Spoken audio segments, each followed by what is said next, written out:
Son.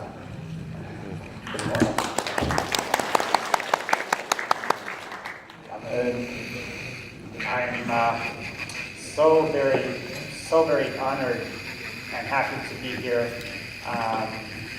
to share with you this exciting day. I want to begin by thanking my wonderful host, Dr. Nguyen, the president of Vietnam Society of Ultrasound Medicine,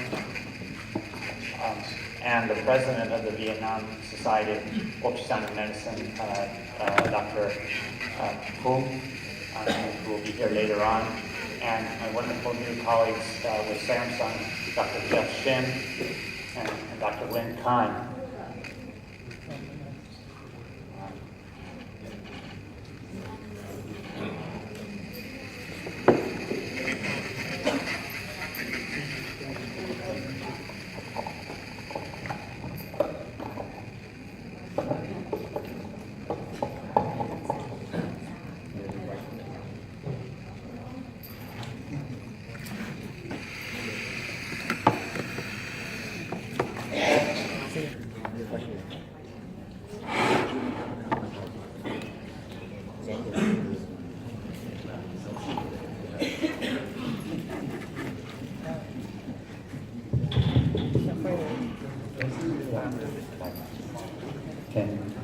Can people hear me now? Chao Wei San. I want to begin by thanking all of you for coming, and also to let all of you know how honored and thrilled and happy I am to be here for my first time in Vietnam. I want to begin by thanking my wonderful host, Dr. Nguyen, as well as the Vice President of the Vietnamese Society of Ultrasound Medicine, as well as Dr. Nguyen Phuong, the President of the Vietnamese Society of Ultrasound Medicine. And finally, of course, Samsung, my new friends and colleagues at Samsung, Dr. Jeff Shin and Dr. Lin Khan, who have been phenomenal hosts and tremendous supporters for this exciting symposium here and in Ho Chi Minh City. And I want to thank all of you also for coming. We're all here to improve the lives of so many children born with congenital heart disease. And I'm confident that what we covered today you will find useful in your own practices when you go back. So I think this will be a day very well spent. So from my heart, I wish to say to Dr. Nguyen, to Samsung, Mr. Jeff Shin and Mr. Nguyen Khan, and the Vietnamese Society of Ultrasound Medicine, xin cảm ơn nhiều lắm.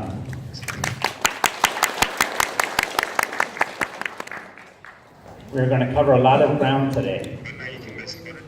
We'll start by talking about some tricks and useful clues how to improve the quality of the images of the fetal heart. And then we will talk about specific types of heart disease. If you have not seen some of these heart disease before, you will likely miss it in your practice. But by seeing many of these defects today, maybe for the first time, I think you'll be much better prepared to pick up, to know that something is abnormal in your own practice. So again, xin cảm ơn to all of you. And thank you, Dr. Nguyen.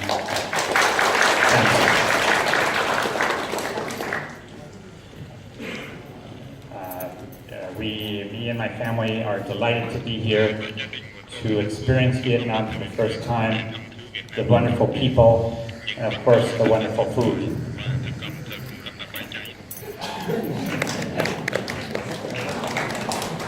Some of the diagrams that I used today are in the chapter in Prescient Residence textbook.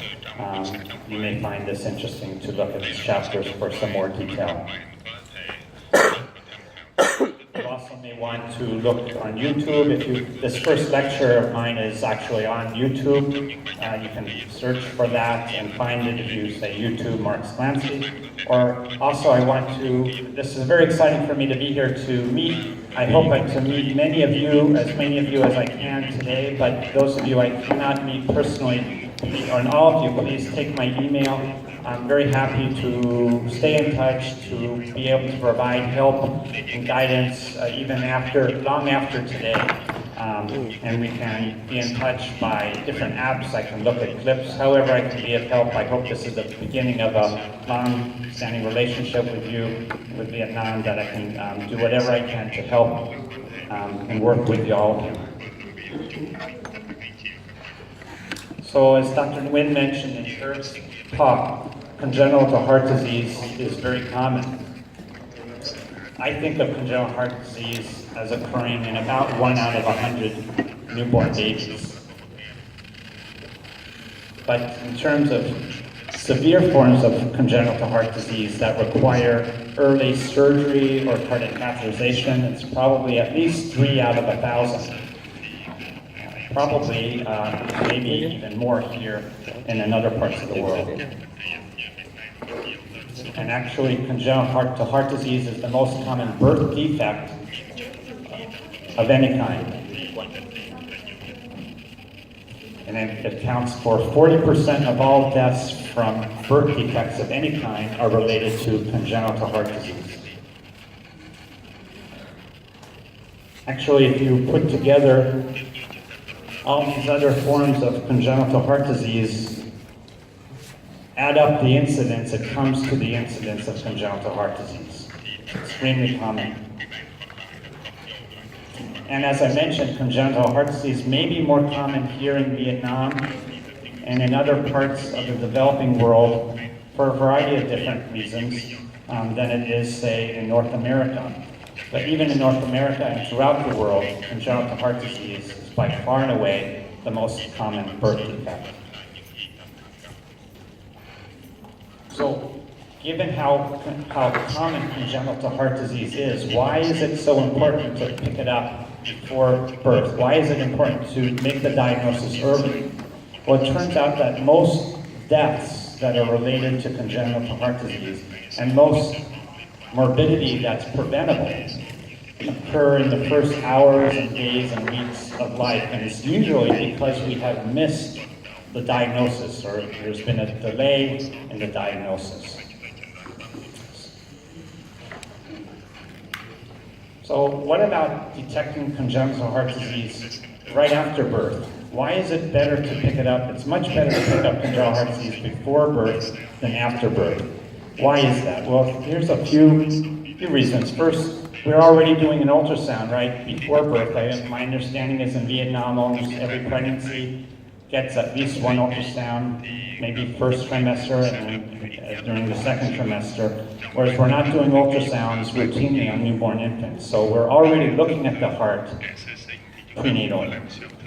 Also, a small percentage of babies with congenital heart disease, and it is a small percent, but a small percent, we can actually improve the natural history prenatally when we pick up the disease prenatally. For instance, with SVT, or supraventricular tachycardia, we can treat that with an antiarrhythmic, and we'll talk about that this afternoon. Or in some cases of aortic stenosis, we can dilate the aortic valve and prevent the development of hypoplastic left heart syndrome.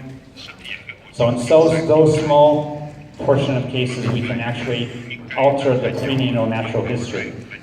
But much more important is when we pick up major forms of congenital heart disease, we can optimize the delivery. We can optimize where and when we deliver and who needs to be present at the delivery room. And by doing this, we improve the outcomes for these children. Many cases of congenital heart disease, like transposition of the great arteries, can develop significant compromise and harm and morbidity in the first few hours after birth if we fail to recognize why the baby is blue. So we can avoid that early compromise with a prenatal diagnosis. And of course, if we know a baby has cyanotic heart disease, such as tetralogy of Fallot or transposition, we will do the right thing in the delivery room and in the neonatal intensive care unit. We won't have to wait for the diagnosis. So now we talked about how important congenital heart disease is, how common it is, and why it's so important to pick up congenital heart disease before birth. So how good are we, all of us, at picking up congenital heart disease before birth?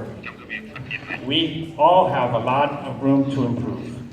This is a paper from the United States, North America, that appeared in 2015 that looked at what percentage of babies with major forms of congenital heart disease are being detected prenatally in the United States. I'm from California. We're only picking up 31% of congenital heart disease, so 70% are still being missed. And throughout most of the United States, that's the case. The best part of the United States, on the East Coast, only 46% of major defects are being picked up. That means even in the United States, with all of its resources, the chances are if you're born with a major heart defect, you're more likely than not to have it missed before birth. So I think most places around the world, we have a lot of room to improve.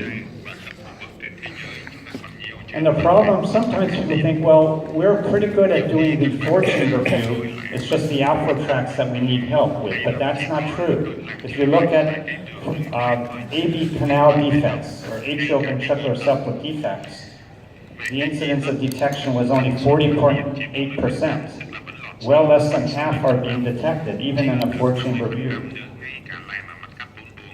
And tetralogy of Fallot, a typical outflow tract lesion, picked up a little bit, only 26.6% of the time. So the problem is four-chamber view imaging and outflow tract imaging, and we're going to talk about ways that you can all improve so that your chances of detection of all these major forms of congenital heart disease will be far better than this. Dr. Greg DeVore, a friend and colleague, and I published this editorial just a couple years ago talking about some of the reasons we think congenital heart disease is being missed and how our guidelines are not adequate. And I want to talk to you a little bit more about those issues and what we should be doing better. So these are just two of the fetal cardiac screening guidelines. Dr. Nguyen mentioned the ISWA guidelines that came out 2013, and AIUM, which is the American Institute of Ultrasound and Medicine, also issued guidelines in the same year for low-risk pregnancies.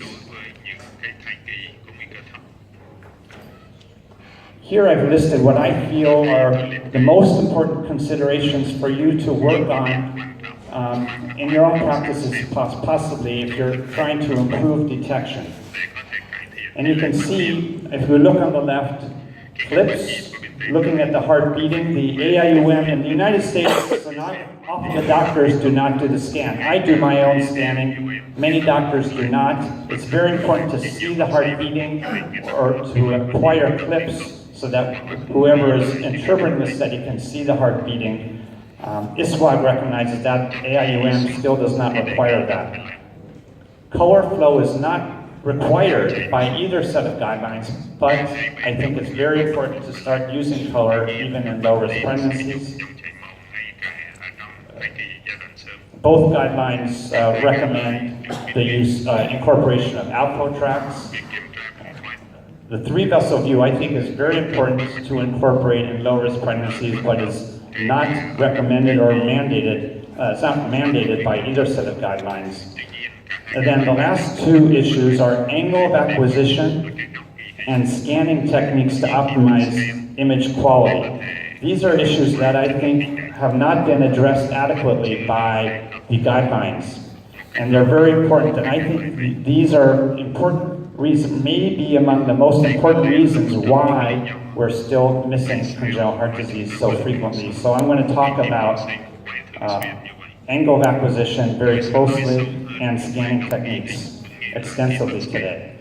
And we'll also demonstrate them on the live models. For angle of acquisition, the key is, as I'll talk about, to be relatively perpendicular to the septum, to the atrial septum and the ventricular septum when you're looking for ventricular septal defects or atrial septal defects.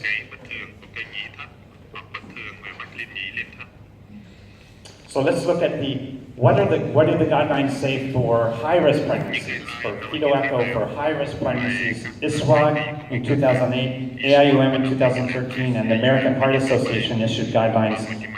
I was part of those discussions in 2014. In high-risk pregnancies, all these guidelines recommend clips, and in fact, the Heart Association recommends sweeps. And I'll talk to you about sweeps because I think sweeps can be very important, particularly for the detection of transposition and some other abnormalities. Color flow is recommended in all high-risk pregnancies. Outflows and free vessel view recommended in all high-risk pregnancies by all guidelines. But if you see the angle of acquisition and scanning techniques generally are not discussed at all by the AIUM and the American Heart Association guidelines, and very limited mention in ISWAG. We're going to focus a lot on those two areas because I think you'll get a lot of benefit by improving angle of acquisition in your scanning technique. So I'm going to go through one by one all these areas during this first talk.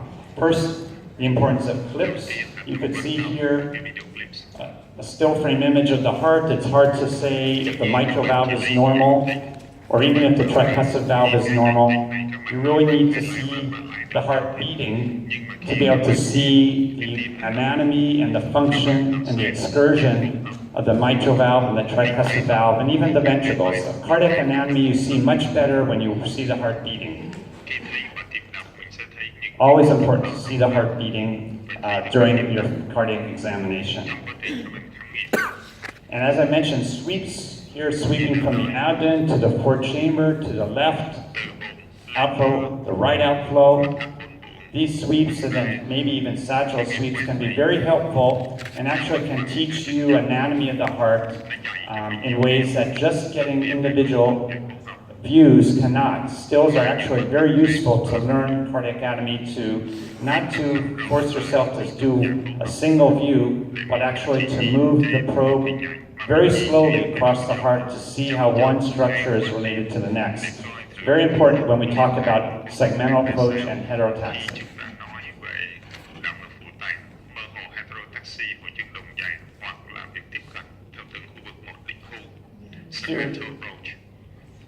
Here's just some examples of why color flow can be so important. On the left, you could see a case of a small ventricular septal defect, and we can detect ventricular septal defects sometimes using color, and even the direction of the color can give us more information about the baby. On the right, we could see a case of a very mild abnormality of the pulmonary valve. And sometimes color flow is the first indicator that there's a problem. In many cases, say of a diabetic pregnancy at risk for pulmonary valve stenosis, I see a fetus with the valve looks normal, but there's pulmonary regurgitation. So when I follow that baby back in maybe a month or two, I see that the pulmonary valve is very obviously abnormal. And then upright, you could see either the ductal arch or the aortic arch. Sometimes color flow can demonstrate either ductal constriction in a woman who may be taking Advil or aspirin, or coarctation or abnormalities of the aortic arch where there's continuous flow. Finally, with color on the left, you could see a case of tricuspid valve dysplasia with severe regurgitation. and the severity of regurgitation can help us counsel and tell the patient how severe the defect may be. And we could actually the color can guide our delivery planning. Say in a baby with tetralogy Fallot, on the right, if there's retrograde flow in the ductus arteriosus, this is a baby more likely to be ductal dependent after birth. So this may impact where you want to deliver a certain baby. Now it's hard if you haven't been using color just to use it without any training. It takes a little bit of training and effort to learn how to optimize it. But if you don't optimize it, you can start looking like on the left, which is not useful at all. But if you change the gain and the sensitivity, just those two aspects, which maybe we'll do during the live scanning, and have the optimal image angle, you'll be able to interrogate the ventricular septum using color. Pulmonary veins can be a little bit more difficult, particularly 20 weeks. There's not a lot of pulmonary blood flow. There's much more at 30 weeks. But again, you need to optimize the gain and the sensitivity. Here, we've gone from the left, but here on the right, the gain is too low, so we're not seeing any flow. You need to make sure the gain is high enough to see flow. And then here we've optimized the gain and the sensitivity. And this is before you even put on the color, especially for pulmonary veins, you want to make sure you optimize the image and you see where the pulmonary vein should be and make sure it's coming straight towards the probe or away from the probe, parallel with the ultrasound. So when even before you put color on, you know it should be red or blue.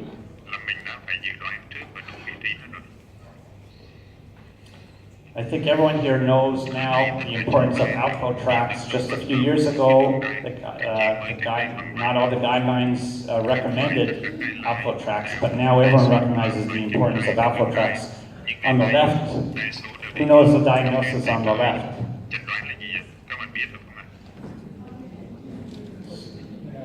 Yeah, AV canal defect, and it's easy to see.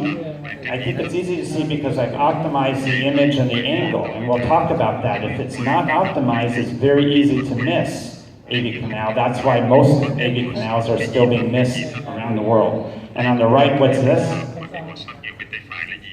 Yeah. It's a nice case of TGA, but most cases of TGA are missed because this is not a conventional view. Most of the time we don't get this view, right? So I'll talk to you about tricks to detecting transposition, I think this afternoon. But just, I guess it was 31 years ago maybe, the 4-chamber view, this is a paper by Josh Capel in 1987 talking about the importance of the 4-chamber view, but now we recognize the outflow tracts may be even more important than the 4-chamber view. Of course, we need to look at the 4-chamber view and the outflows, but if you look at children or infants born with major congenital heart disease, outflow tract abnormalities are much more likely than 4-chamber view abnormalities to need early intervention, like prostaglandin or cardiac catheterization and surgery. So why is it? Why are outflow tracts more likely to require early intervention than 4-chamber view abnormalities? It's because, as many of you recognize, outflow tract lesions tend to be ductal-dependent lesions, and vice versa. Ductal-dependent lesions tend to be outflow tract lesions.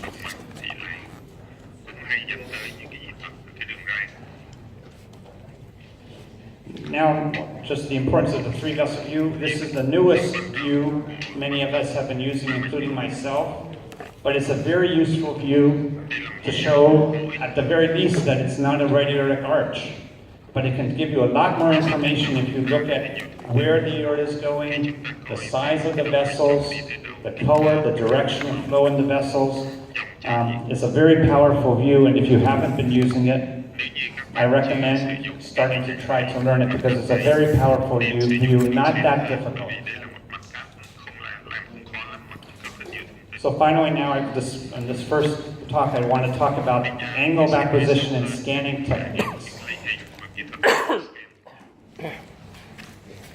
How do we go from this on the left to that on the right?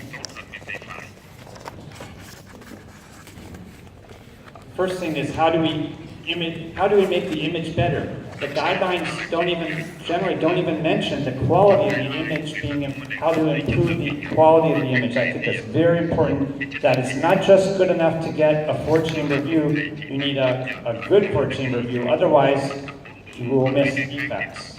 Same for the output tracks. So what are my messages here are: first, choose the best probe, which is the highest resolution probe that has adequate penetration. In the United States, we have a bigger problem with obesity than in Vietnam, so it's more difficult. But wherever you are, when someone says, which probe do I want, I always try the one with the higher resolution. And I push a little hard, but I'll get to that. Then you got to optimize the probe position on the maternal abdomen, which I'm sure I'll do this today. You want to find the right window on the mother's belly, start to scan, but you don't do that once during the exam, because maybe 5 or 10 seconds later, the optimal window may be somewhere else. So you always want to keep finding the best position on the maternal abdomen to get the best window. Then you want to optimize the maternal position. Sometimes the baby's not in the right position. So you have the mother turn on her left, turn on her right. And sometimes you need to optimize the baby's position. The fetus may be in a bad position. So you have to have the baby move into a good position. How do you do that? I always spend time, you could push on the belly a little bit, or you can have the mother stand and go to the bathroom, or jump around the room. But anything to get the baby to move is very important, rather than trying when the baby's in a bad position. It's much more useful to stop and have the mother move around to get the baby to move. Then finally, optimizing transducer pressure. So many times when I go to other people's practices and I scan on their machine, they tell me, wow, those pictures are great. We didn't know we can do that with this particular machine. So I think the secret is to push. Sometimes you need to push pretty hard. Of course, if the baby heart rate slows, you need to let up. But I press fairly hard to optimize image quality. Sometimes need to do that with 2 hands so that I'm steady. But I think using 2 hands actually is can be very useful in terms of improving image quality. In the United States, since when I use 2 hands, I need to acquire I don't have someone else working with me, so I have a foot pedal. I use my foot to store the clips.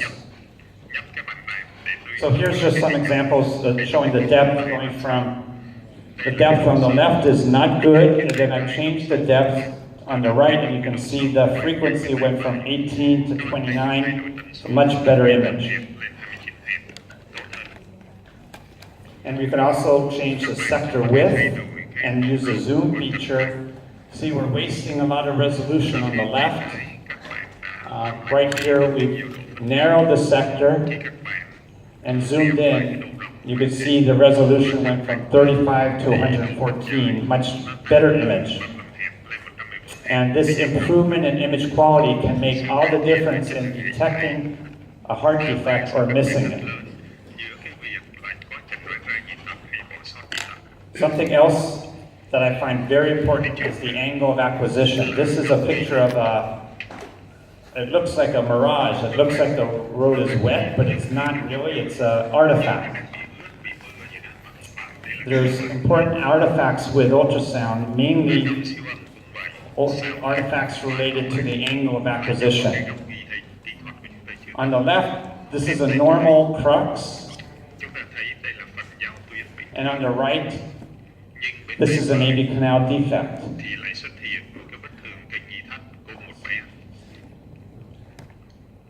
Oh, I do have a, oh good. Here you could see the crux is intact. Here, the crux is not intact. And notice Dr. Nguyen mentioned the valves are at the same level. But it's very hard to appreciate that if you don't first optimize the image and get relatively perpendicular. Some defects like ventricular septal defects you'll miss completely if you're not relatively perpendicular. You don't have to be 100% perfectly perpendicular, but relatively. Like on the top, we're not seeing a ventricular septal defect. Then on the left, we've optimized the angle, but I'm still not seeing anything. But then I put color on, and you can see the ventricular septal defect.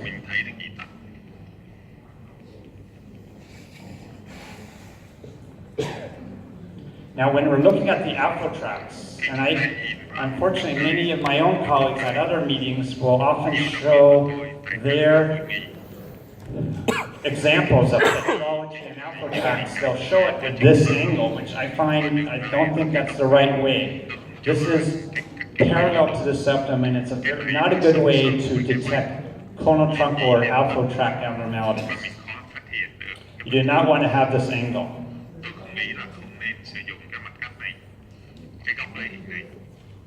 Instead, this is my favorite view up here, perpendicular to the left ventricular outflow tract. I like to have the right ventricle on top of the left if I can. Here's normal on the left. And on the right, you can see there's override. The septum is not in continuity with the ascending aorta. It's very easy to miss this defect without optimizing the image. So again, just using some of these techniques, you can see on the left, the baby is in a bad position. The heart is down, far away, and it's parallel to the septum. So now we've changed. I've had the mom move onto her side. And now it's perpendicular, but still not very good. We've actually lowered the resolution. So now we change the sector width and the zoom, and we can have a really nice image just from a couple different changes of the manipulations. So finally, I just want to show you, those are the very important concepts that we'll talk about all day. That I hope you can take back to your practices. Now I just want to go over, of course, it's not just the image quality and angle. You need to look at certain parts of the heart, and these are the basic views. The situs view, 4-chamber, outflow tracts, and 3-vessel. So here's a normal situs.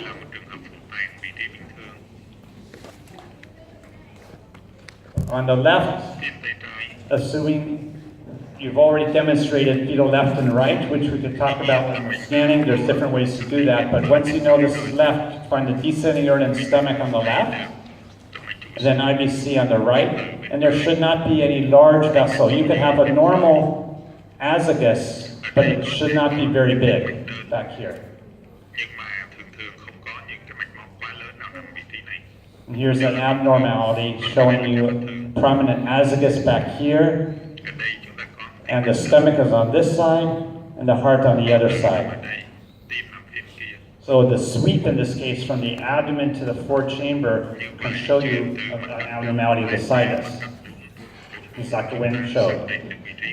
The 4-chamber view, we always want to see the lower part of the crux, which I like to see perpendicular, but here's a good view looking at the mitral valve, the tricuspid valve, a couple of pulmonary veins, We're going to show later that there's no big, you're not seeing a confluence behind the left atrium. The right heart is a little bit bigger than the left. The moderator band. And the heart size is normal.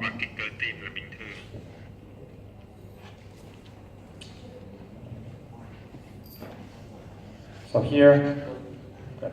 here, this is an abnormal four chamber. You can see the tricuspid valve is not opening up very well. The right ventricle is hypertrophied. The first thing when I see something like this, the first thing I'm thinking is, it's probably normal. I probably haven't optimized my picture. Because you can make a normal four chamber look abnormal.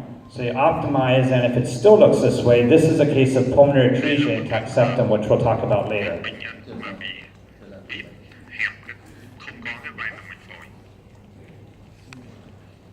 So here's the normal left ventricular tract. Again, my favorite view, right ventricle on top, left ventricle on the bottom. The aortic valve opens and closes, and it disappears during systole. It's thin, it's delicate, and during diastole, it comes to the middle of the aorta. And this is an important thing I'll get to later. You want to show the ascending aorta, not just very briefly. You want to go pretty far up when the four-chamber view, and watch to make sure that that vessel does not bifurcate and go posteriorly, which I'll talk about later. So here's an abnormality of this view, showing that the aortic valve is very small. This is a case of severe aortic stenosis. Here's the right ventricular tract showing the pulmonary valve. A normal appearing pulmonary valve, it's thin and delicate, it disappears during systole. And actually, if you look closely, you can get a peek that this is a three-vessel view up top with the aorta coming over here to, that's the left of this is the trachea. So here's an abnormality of the pulmonary valve showing severe pulmonary valve stenosis. It's very thick. It does not disappear during systole. So it's very important to look at all four valves really closely, watch them move, and you'll get a sense of what's normal and what's not normal. And the aortic valve and pulmonary valve are probably more important, but certainly as important as the mitral valve and the tricuspid valve to watch them move. And here's the three-vessel view. You can see this is the right side of SVC. This is the aorta coming to the left of the trachea, which is here. And here's the pulmonary artery. And again, we also want to use color on three-vessel view, which I'll show you later. This is an abnormal three-vessel view showing a right aortic arch. Here's the aorta coming to the right of the trachea. This is the pulmonary artery going to the left. So sweeps, I had mentioned, sweeps are something pediatric cardiologists, we are trained from the beginning to do sweeps. It's very important to do some sweeps, I think, even with low-risk pregnancies. If you haven't been doing it, there's three sweeps I think are important. One is from the abdomen to the four-chamber view. You can see on the left, it's the stomach is on the same side as the heart. And you can see that because we're doing a sweep. And on the right, you can see the stomach goes over here, and it's mesocardia.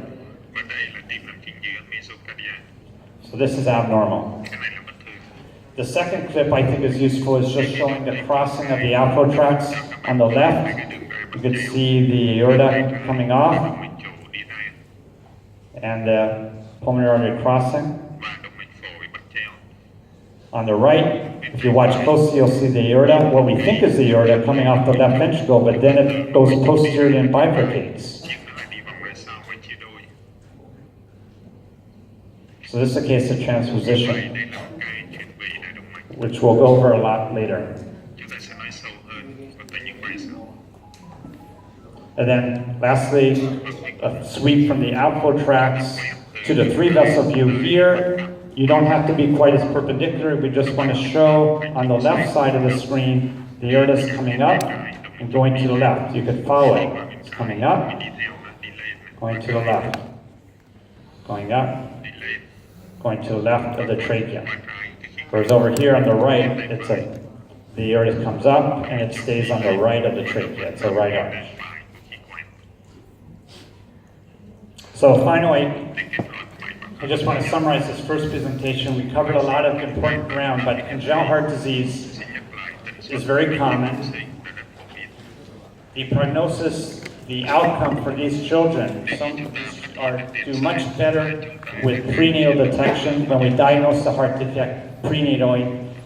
But unfortunately, around the world, most congenital heart disease, even major forms of heart disease is still missed before birth. And part of the reason is that the guidelines are inadequate. They're not requiring us to do enough. People can follow the guidelines and still be missing heart defects. That's true in the United States and here too. I understand if you're following the guidelines and you miss a defect, you're less likely to be sued. But if the guidelines are going to raise the bar and require more, it will translate into improved imaging. So we need greater focus on image quality, angle of acquisition, color Doppler, and of course using clips and sweeps, especially if the doctor is not doing the scanning. If you're doing the scanning and you're seeing the heart real time, great. But otherwise, we need people to record and archive the clips. And the screening should include the abdominal situs, four-chamber, alpha-trax, and the three-vessel view, which again goes beyond what the guidelines require. And I mentioned what I feel is important is to try to scan using two hands. You need to push. Sometimes I'm pushing hard. I need a second hand to make my hand steady to see the heart. And then I use a foot pedal if I need to acquire it.